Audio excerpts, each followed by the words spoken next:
10 लोकसभा आणि 10 विधानसभांचा दांडगा अनुभव। शह आणि काट शहाचे राजकारण, जनतेच्या प्रश्नांना नेत्यांची उत्तरे, समाजकारण आणि राजकारण, मस्त नेते आणि त्रस्त जनता। काय म्हणतो 5 वर्ष न दिसणाऱ्या नेत्यांबद्दल समाज। एक बार फिर से अपने राजनीतिक प्रतिद्वंदियों पर उछाला जाएगा कीचड़। काय आहेत सर्वसामान्यांच्या समस्या। जनतेचा कौल कुणाला, भाजपच्या युतीला की काँग्रेस राष्ट्रवादी आघाडीला। शय और बात के इस खेल में किसकी बनेगी बात और कौन रहेगा खाली हाथ। प्रत्येक गांव आणि शहर हमारे आपकी समस्या जानने के लिए महाराष्ट्रातल्या तमाम जनतेचे प्रश्न घेऊन येत आहोत। बघत रहा निवडणूक रणसंग्राम 2019 फक्त विदर्भ न्यूज आणि VCN न्यूज वरती।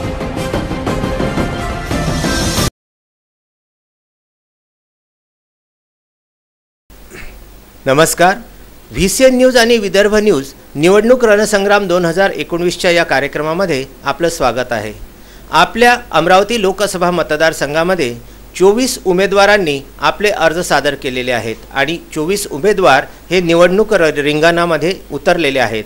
यापैकी सर्व 24च्या 24ही उमेदवारांचा जनतेला परिचय व्हावा या उद्देशाने आपण निवडणूक रणसंग्राममधील कौल कुणाला हा कार्यक्रम राबवित आहोत। यामध्ये उमेदवारांची मतदारांसोबत, जनतेसोबत, सर्वसामान्य जनतेसोबत ओळख व्हावी, त्यांचा संपर्क व्हावा आणि जनतेचे प्रश्न उमेदवारांपर्यंत पोहोचवावेत, शासनापर्यंत पोहोचवावेत या उदात्त हेतूने VCN न्यूज आणि विदर्भ न्यूजच्या वतीने निवडणूक रणसंग्राम 2019 या कार्यक्रमाचे आयोजन करण्यात आलेले आहे।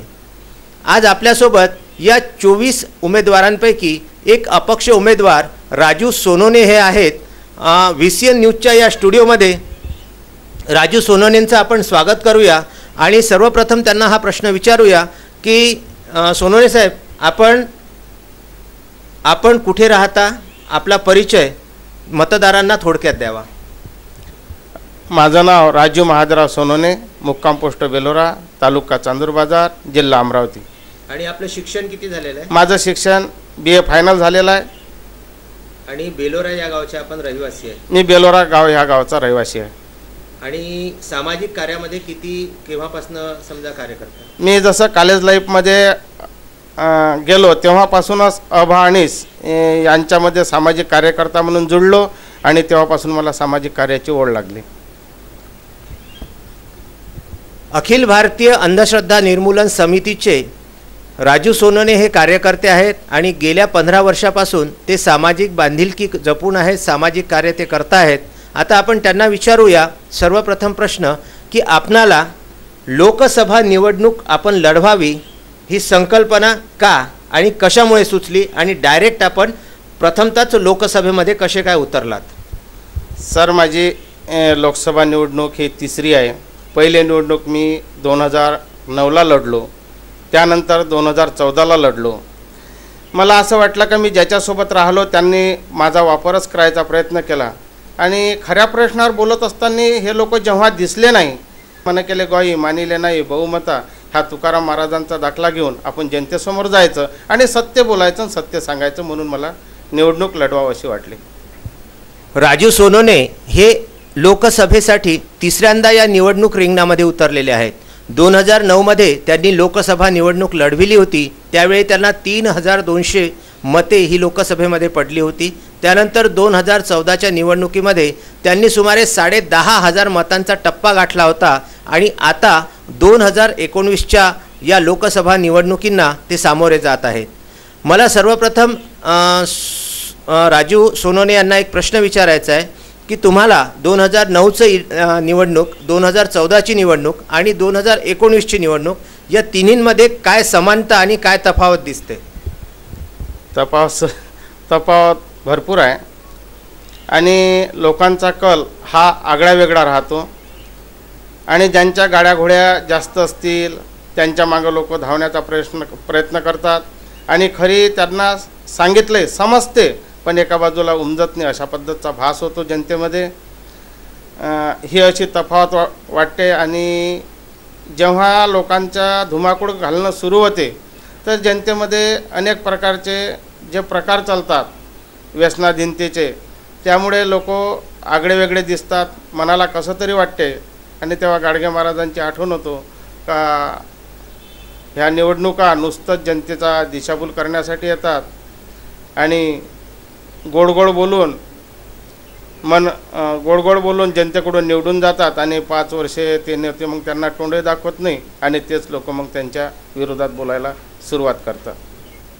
2009, 2014 आणि 2019च्या या निवडणुकीमध्ये काही तफावत आपल्याला आढळली असेल. ती तफावत अशी आहे की 2009च्या निवडणुकांमध्ये नोटा नावाचं एक बटन होतं, ते नव्हतं. 2014 आणि 2019च्या या निवडणुकीला सामोरं जाताना आपल्याला नोटा म्हणजे यापैकी एकही उमेदवार लायकीचा नाही आहे, पण मला मतदान करायचं आहे आणि मतदानाचा हक्क मी बजावणार आहे, लोकशाहीची ही दिवाळी मी साजरी करणार आहे, यासाठी नोटाचं बटनसुद्धा या निवडणुकीमध्ये आलेलं आहे. 10,500 मतांनी आपण जरी 10,500 मतं घेतलेले असले आणि 3 लोकसभा निवडणुकींचा आपला जो आपण 15 वर्षापासून सक्रिय राजकारणामध्ये आहात, तर या सक्रिय राजकारणामध्ये आज जेव्हा आपण 2019च्या निवडणुकींना सामोरं जात आहात, तर या अनुषंगाने आपण काही जाहीरनामा स्वतःचा अपक्ष म्हणून तयार केलेला असेल. तो जाहीरनामा नेमका काय आहे त्याबद्दल थोडीशी माहिती आपण मतदारांना देऊया. सर, 2019मध्ये माझा पकडू का तुम्ही बोलू.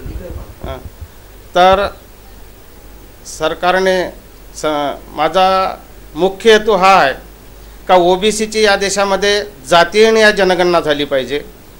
या देशामध्ये जनावरांचा जातीय जनगणना झाली, पण ओबीसींची झाली नाही. ती करायलाच पाहिजे आणि 340 कलमाची अंमलबजावणी करून ओबीसीला 1 वेळा 52% आरक्षण द्यायलाच पाहिजे. यासाठी मी 2019च्या निवडणुकीमध्ये जनतेसमोर जातो सर.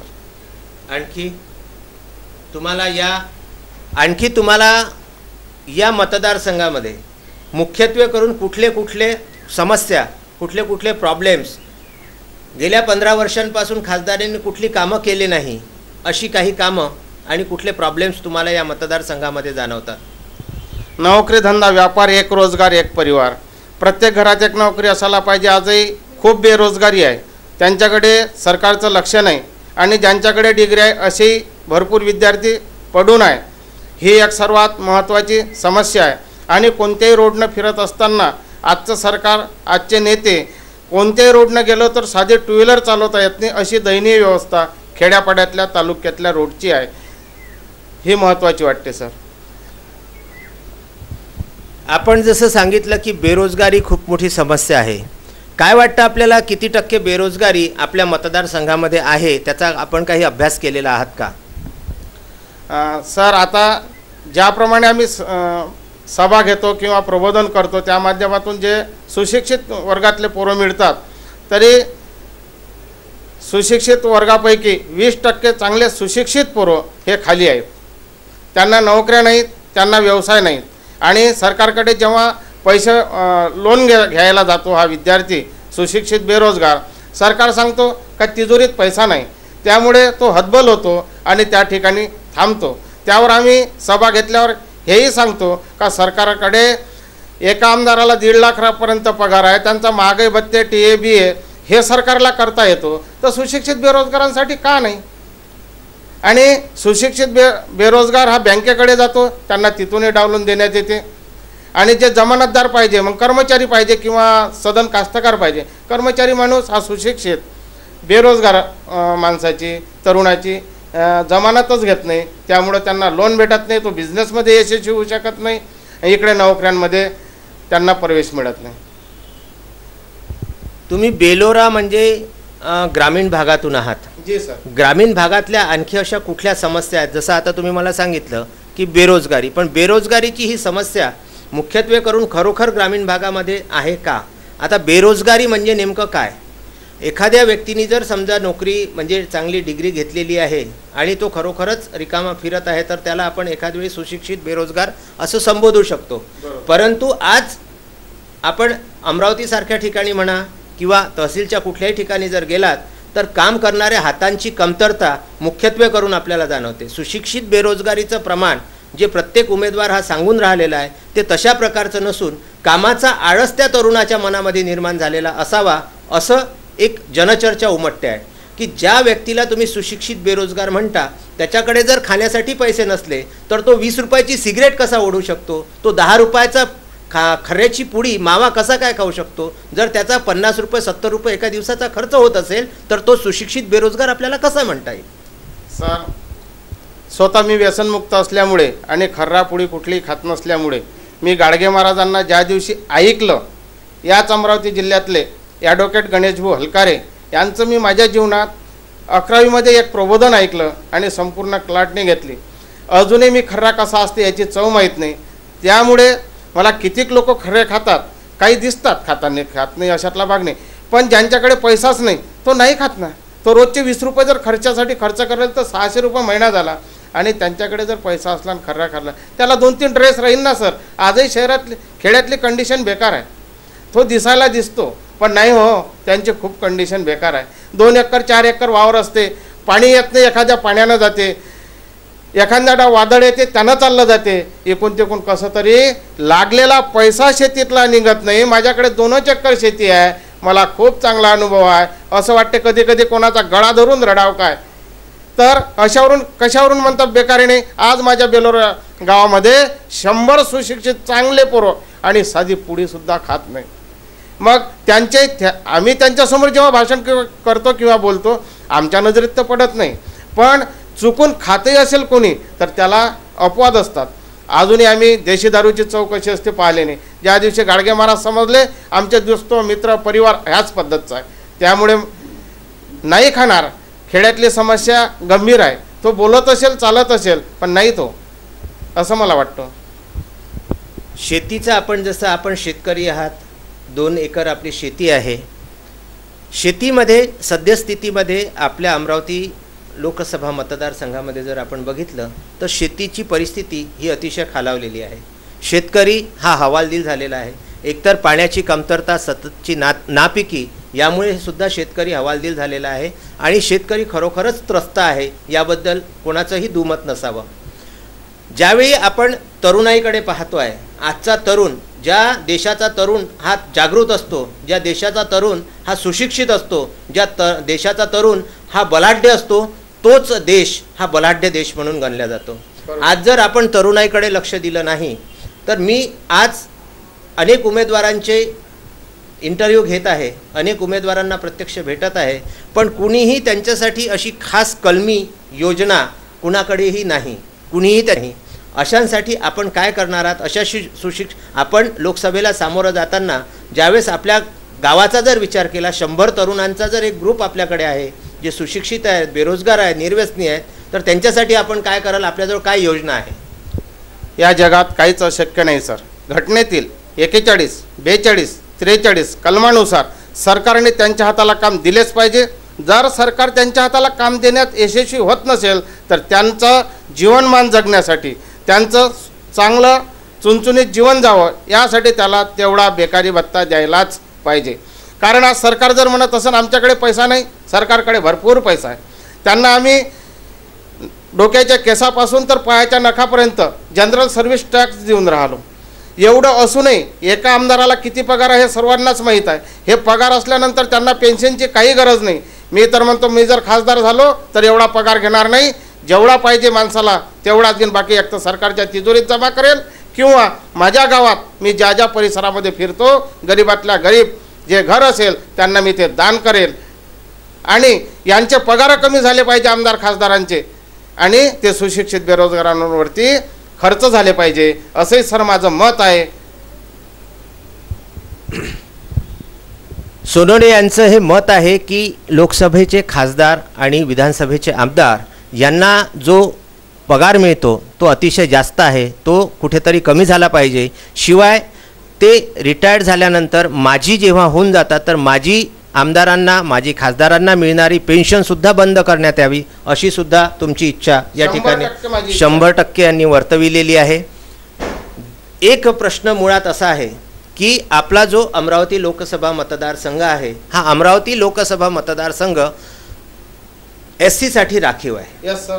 आणि रिपब्लिकन ऐक्य म्हणजे ज्यावेळी अमरावतीसारखा लोकसभा मतदारसंघ हा राखीव दिला जातो त्यावेळी त्या समाजाची त्या ठिकाणी जास्त प्रमाणात तो समाज असल्यामुळे तो राखीव करण्यात येतो. असं सगळं असतानाही आज जर आपण रिपब्लिकन ऐक्याकडे पाहिलं तर रिपब्लिकन ऐक्य हे वेगवेगळ्या गटांमध्ये विभागलेलं आपल्याला दिसतं आहे. बरोबर आहे. आज गुणवंत देवपारे वंचित बहुजन आघाडीसोबत निवडणूक लढवित आहे. डॉक्टर ॲडव्होकेट राजेंद्र गवई यांनी युवा स्वाभिमानची कास धरलेली आहे. त्यानंतर रिपब्लिकन आठवले गटाचे उमेदवार वेगळे आहेत, रिपब्लिकन पार्टीचे उमेदवार वेगळे आहेत. असे सगळे वेगवेगळे उमेदवार आज रिपब्लिकन ज्या ठिकाणी ऐक्य साधल्या नाही गेलं असे विखुरलेल्या स्वरूपामध्ये, शिवाय काही अपक्ष आपल्यासारखे सुद्धा आहेत. अशा वेळेस आपल्याला काय वाटते की ह्या निवडणुका कशा होतील.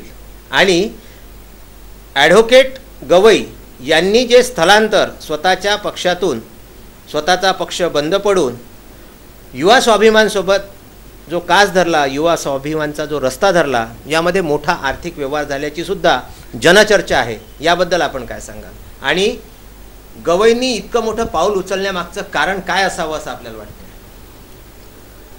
सर, राजकारणात काही होऊ शकतो. राजकारणात हा पैशाचा तर फार मोठा घोडतोड आहे आणि हे राजकारणी लोक फार मोठे धूर्त आहे. नवीन माणसं तयार होऊ नये ह्या मोठ्या नेत्यांचा कास आहे. कारण नवीन जर तयार झाला आणि त्याला जर ते माहीत झालं तर तो यांची खुर्ची शिंदून घेईन अशी त्यांच्या मनात भीती वाटते. मी 2009च्या निवडणुकीमध्ये उभा असताना माझा नारा होता, वारे गवई काँग्रेस राष्ट्रवादीचे जवई. वारे गवई काँग्रेस राष्ट्रवादीचे जवई, आता झाले रे येवई. वारे निढंगे काँग्रेसवाले राष्ट्रवादीवाले, असा कसा बनवला रे जवई. आमच्या छोट्या छोट्या समाजाच्या भरोश्यावर करोडपती अब्जोपती झालेत. शाळा कॉलेज बँका आणल्यात, पण आमचा जर भाऊबंद लावायचा असला तर आम्हाला डोनेशन मागता. भारतीय संविधानामध्ये 395 कलमं आहेत, पण डोनेशन हा शब्द मला कुठे वाचायला मिळाला नाही. पण हे संबंध सहकार क्षेत्र चालवणाऱ्यावाले, आमदार असो की खासदार असो, हे डोनेशन घेतल्याशिवाय राहत नाही. हे 100% सत्य आहे. मराठीत म्हण आहे सर, कदाचित आपल्याला आगळं वेगळं वाटेल, मी नाही त्यातली कळीला वाचली. म्हणजे चोर तो चोर पण शिरजोर. यामागं डॉक्टर बाबासाहेब आंबेडकरांचे महान उपकार आहे. या लोकांनी डॉक्टर बाबासाहेब आंबेडकर मर्यादित ठेवला. गवई साहेबांना बाबासाहेब गेल्यानंतर इथला चांभार समाज असो, मातांग समाज असो, SC मध्ये 66 जाती जोडायला पाहिजे होत्या. एवढंच नाही तर ओबीसीतला तेली माडीबारी कुणबी जोडून त्यांना 340 कलम सांगायला पाहिजे होतं. अरे बाबा, मला जशी 12.6% SC मध्ये 66 जाती आहे, तशाच तुम्हाला 340 कलमामध्ये 52% आरक्षण आहे. तुम्ही माझ्यासोबत या, मी तुम्हाला 52% आरक्षणाची अंमलबजावणी करून दाखवेन. पण गवई साहेब काँग्रेसचे काय झाले ते तुम्हाला आम्हाला सर्वांना माहीत आहे. काँग्रेसच्या नेत्यांनी सांगावं तेवढंच ऐकावं. स्वतःचे करोडपती झालेत. त्यांच्या घरी काय सापडलं, कसं सापडलं हे सर्वांना माहीत आहे. बोलण्याची आज गरज नाही समजा, पण माहीत आहे लोकांना. तेवढं जरी अख्ख्या समाजाला वाटलं असतं आज घरकुलची गरज राहिली नसती सर. आता यांनी स्वतःच्या हातानं स्वतःच्या पायावर कुऱ्हाड मारून घेतली आहे. राणाच्या मागे जाणे म्हणजे स्वतःच्या हाताने स्वतःच्या पायावर कुऱ्हाड मारून घेणे आहे. पुन्हा यांना जनतेसमोर जाण्याचा हक्क राहणार नाही किंवा नाक राहणार नाही. त्यासाठी आता आम्ही अपक्ष म्हणून जे समोर येऊ, आम्ही तुकाराम महाराजांचा दाखला सांगू का, मुखे सांगे ब्रह्मज्ञान जनी लोकाची कापित माना, कथा देवाची वाची ते अंतरी आशा बहुलोबाची, तुका म्हणे तोची वेडा त्याचे हाणून थोबाळ फोडा. तुमच्या जनतेसाठी आम्ही राजकारण करतो म्हणणारे हे जे सांगून राहिलेत हे खोटारडे आहेत. आता यांच्या थोबाडीत मारण्याची हे जनतेची वेळ आहे. मी तर म्हणतो ओबीसी समाजातल्या संबंध बांधवाने हे करायला पाहिजे का, जर तुमच्या हक्कावर अडचणी तर 10 वर्षापासून आहे, ते SC आहे, आमच्याच समाजाचे आहेत, आमचेच नातेवाईक आहे, पण एकही वेळा पार्लमेंटमध्ये ओबीसीच्या मुद्द्यावर बोलले नाहीत, ओबीसीच्या जाती आणि या जनगणनेबद्दल बोलले नाहीत, SC STच्या मुद्द्यावर सुद्धा बोलले नाहीत. म्हणून त्यांनी बाहेरच्या जिल्ह्यातून आलेत, त्यांनी बाहेरच्या जिल्ह्यात चालतं व्हावं. आणि इथला आम्ही जे मूलनिवासी आहोत, या मातीत अमरावती जिल्ह्यातल्या खेड्यागावात जन्मलेलो आहोत, आम्हालाही चांगलं जमते. Nothing possible in the world deep deep sleep deep. I am a social worker RM Sonawane, Amravati district Lok Sabha उमेदवार. या जगात काहीच शक्य नाही, केल्याने होत आहे. ज्ञान पाहिजे. आम्ही सरकारात गेल्यानंतर त्या ठिकाणी इथल्या जनतेचे दुःख मांडू. हे जे गटतट केले, हा आठवले गट, गवई गट, रामदास आठवले गट, याच्या तोंडात मुँह में रामायण बगल में सूर्य आहे. कसायाचं नाव बदलाम असते, हेच कसाई बनलेत, याच्यापेक्षा दुसरं तिसरं सांगण्याजोगता राहणार नाही. आठवले साहेब BJP सोबत शिवसेनेसोबत गेले, जातीवादी पक्ष आहेत म्हणे, जातीवादी पक्ष. मग तुम्ही निपक्ष आहे ना, समता स्वातंत्र्य बंधुत्व अत्तदीप भव, कसे काय गेलेत तुम्ही? तुम्ही जनतेसाठी गेले का स्वतःच्या स्वार्थासाठी गेले? आता गवई साहेब गेले तर जनतेच्या प्रश्नासाठी गेलेत का? नाही बा. नवनीत राणा हे OBCच्या मुद्द्यावर बोलणार आहे, OBCचे जातीने जनगणना करून घेणार आहे. अरे जे स्वतःचे पती रविभाऊ राणा हे 10 वर्षात विधानसभेत एकही वेळा बोलले नाही, ही काळ्या दगडावरची पांढरी रेष आहे, तर आता काय बोलतील? मग कशासाठी गेले? जे जनतेमध्ये जो प्रचार आहे, आपण म्हटल्याप्रमाणे आर्थिक मोठा व्यवहार झाला असेल यात काही शंका नाही. ही काळ्या सूर्यप्रकाश इतकं सत्य आहे, कोणी नाकारत नाही. या विधानाशी मी सहमत आहे सर, सहमत आहे. एक अपक्ष उमेदवार आणि त्यांची समाजाविषयी असलेली तळमळ, ते समाजाविषयी बोलत असलेलं जागृत मत त्यांनी इथे व्यक्त केलेलं आहे. एक प्रश्न असा आहे की गेल्या 2014च्या निवडणुकीमध्ये बसपाकडून निवडणूक लढलेले गुणवंत देवपारे आज वंचित बहुजन आघाडीसोबत आहेत. 98,200 मते त्यांनी त्यावेळी घेतली होती आणि आज त्यांना AIMIM सारखा पक्ष, जिथे असदुद्दीन ओवेसी आणि बाळासाहेब आंबेडकर एकत्र आलेले आहेत, तर याचा या निवडणुकीवर काय परिणाम होईल असं आपल्याला वाटतं?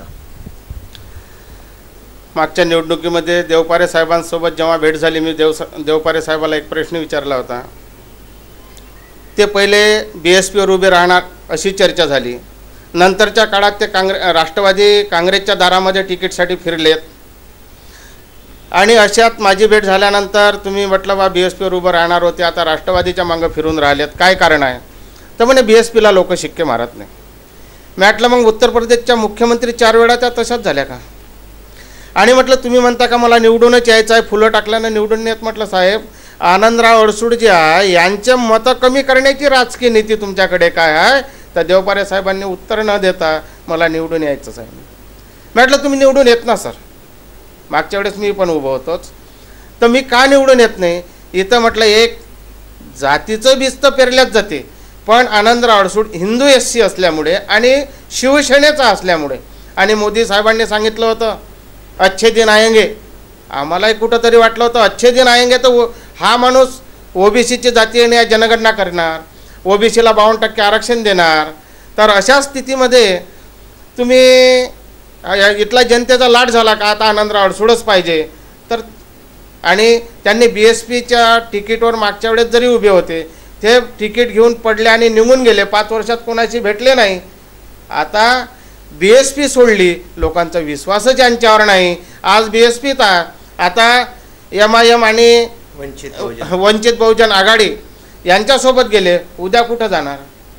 आणि हे BSPवर पडल्यानंतर यांनी जनतेशी जर संपर्क ठेवला असता का नाही बा मला जनतेचा हा प्रश्न सोडवायचा आहे, तो प्रश्न सोडवायचा आहे, ह्या रोडचं काम झालं, डागडुगी झाली, पण पूर्ण पैसे कागदोपत्री काढून घेतले, पण या रोडचं काम झालं नाही, असं एखादं आंदोलन नाही. कारण अमरावती जिल्ह्यात असे काही रोड आहे काय कागदोपत्री पैसे काढून घेतले त्यांनी, 100% काढले. हे काळ्या दगडावरची पांढरी रेष आहे, त्या रोडनं गाडी चालवता येत नाही. चला मी सर्वे करायला सोबत येतो. ज्या ठेकेदारानं घेतलं असन, ज्या खासदाराचा आमदाराचा त्या ठिकाणी फोन गेला असन, ज्या कर्मचाऱ्याने त्याचं बिल काढलं, हे सारेचे सारे एका गाठीतले मनी आहे. म्हणता येणार नाही, चोर चोर भाई भाई बोलते, अशा पद्धतीची गोष्ट आहे. तर मग आता देवपारेवर कसे काय लोक विश्वास ठेवणार? हा एक संभ्रम निर्माण झाला आहे. MIM असो की बहुजन वंचित आघाडी असो, हे लोक एक भाग जनतेमध्ये आहे. काय होईल ते शेवट त्यांनाच माहीत. आपल्याला काय वाटतं की आपली जी लढत आहे ही अपक्ष उमेदवार म्हणून डायरेक्ट कोणाशी आहे, आणि सगळ्यात मोठा उमेदवार या ठिकाणी सध्या तुम्हाला प्रतिस्पर्धी म्हणून कोण वाटतो? शिवसेना, भाजपा शिवसेना की नवनीत राणा? सर, यावेळेस अमरावती जिल्ह्याचे खासदार आनंदरावजी अडसूड साहेब, जास्तीत जास्त जनता नाराज आहे का आम्ही 10 वर्षे या माणसांना दिले, बाप खासदार पोरगा आमदार करून दाखवला, गावापर्यंतही पोहोचले नाही, आणि आमच्या प्रश्नावर कुठं बोलतानाही दिसले नाही, कुठलं आंदोलनही नाही, निवडून येईपर्यंत आमच्यासोबत राहतात आणि निघून जातात. यावेळेस जनता हे वेगळंच काही करून दाखवणार आहे हे जनतेच्या तोंडून अनेक ठिकाणी चर्चा चालू असतात, ऐकायला मिळतात. त्यामुळे हे निवडणुकीनंतर त्यांना ते दिसणारच सर. आणि आमचे लाडके हिंदू हृदय सम्राट बाळासाहेब ठाकरे त्यांचे नेते जेव्हा बोलू का बिलकुल मंडल आयोग आलं होतं आणि मंडल आयोगाच्या माध्यमातून ओबीसीची जातीय जनगणना होणार होती आणि महाराष्ट्राचे मुख्यमंत्री आमचे मुरली मनोहरराव जोशी होते, ते शिवसेनेचे होते आणि मंडल आयोगाच्या माध्यमातून ओबीसीची जातीय जनगणना होणार होती. त्यांना 52% आरक्षण मिळणार होतं. एससीच्या 12.6% जागा भरणार होते. SC ST NT सर्वांनाच आपापलं मिळणार होतं. पण आमचे हिंदू हृदय सम्राट बाळासाहेब ठाकरे सायन्स मैदानामध्ये बोलले होते तेव्हा मी शिवसैनिक म्हणून काम करत होतो, त्या लोकांसोबत राहत होतो, गेलो होतो त्या सभेला. तर म्हणे अमक्यांना सवलती आहे ते अधिक माजतील, त्यांना ते संविधान बदललं पाहिजे अशा पद्धतीचा जेव्हा नारा आम्ही ऐकला आणि तो ऐकल्यानंतर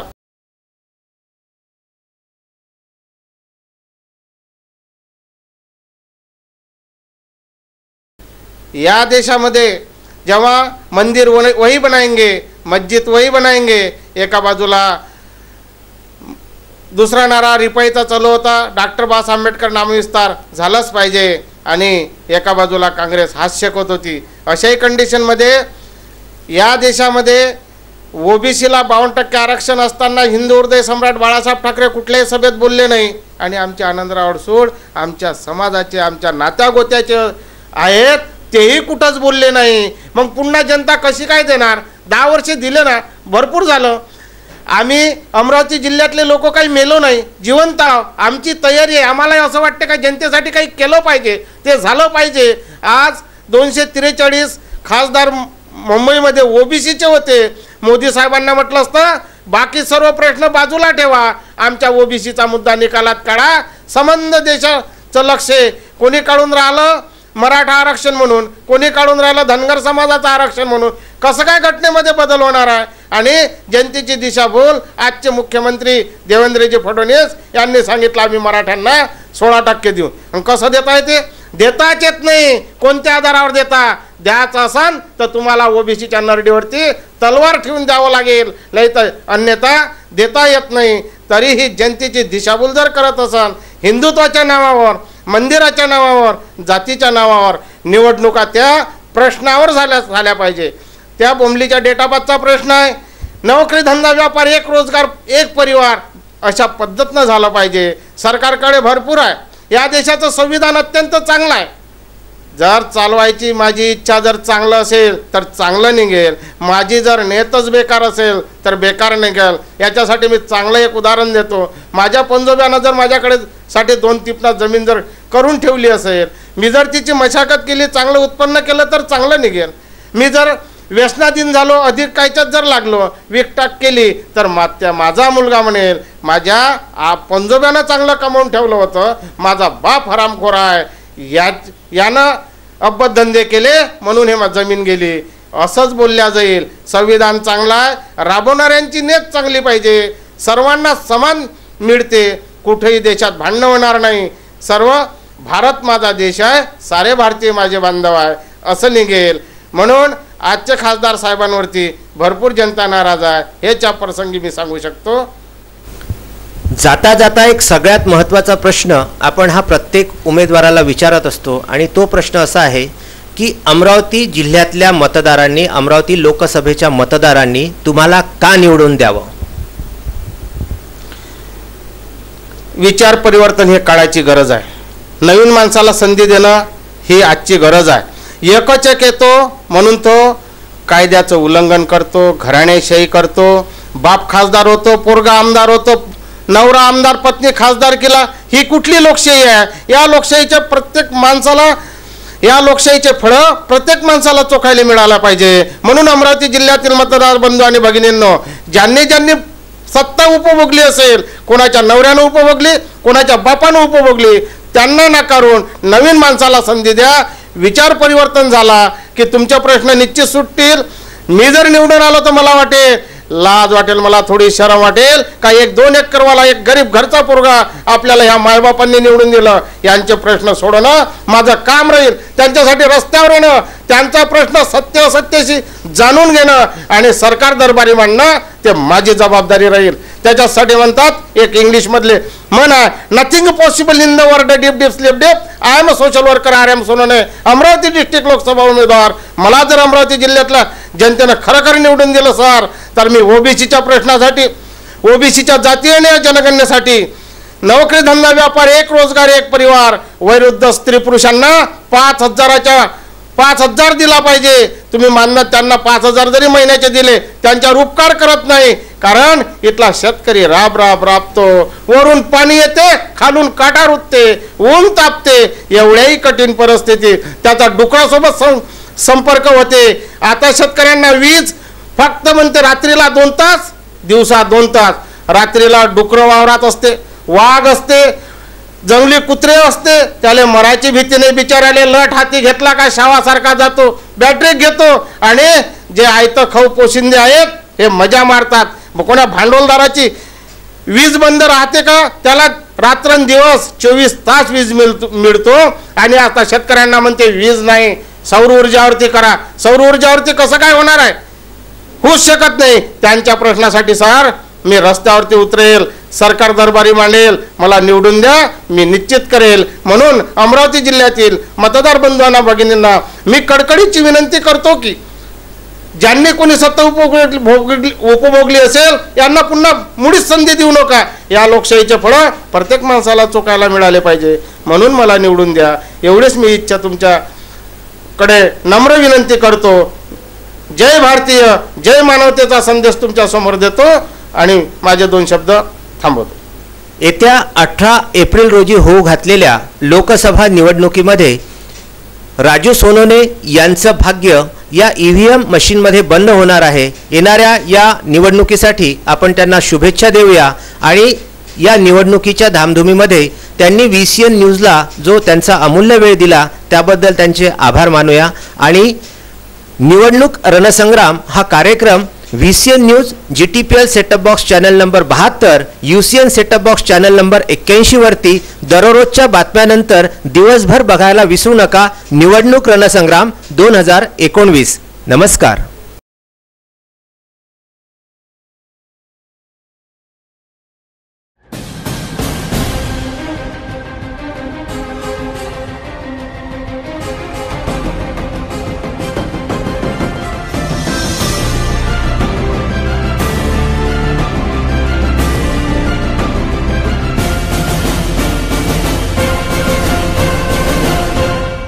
लोकसभा आणि 10 विधानसभांचा दांडगा अनुभव. शह आणि काट शहाचे राजकारण, जनतेच्या प्रश्नांना नेत्यांची उत्तरे, समाजकारण आणि राजकारण, मस्त नेते आणि त्रस्त जनता. काय म्हणतो 5 वर्ष न दिसणाऱ्या नेत्यांबद्दल समाज. एक बार फिर से अपने राजनीतिक प्रतिद्वंदियों पर उछाला जाएगा कीचड़. काय आहेत सर्वसामान्यांच्या समस्या. जनतेचा कौल कुणाला, भाजपच्या युतीला की काँग्रेस राष्ट्रवादी आघाडीला. शय और बात के इस खेल में किसकी बनेगी बात और कौन रहेगा खाली हाथ.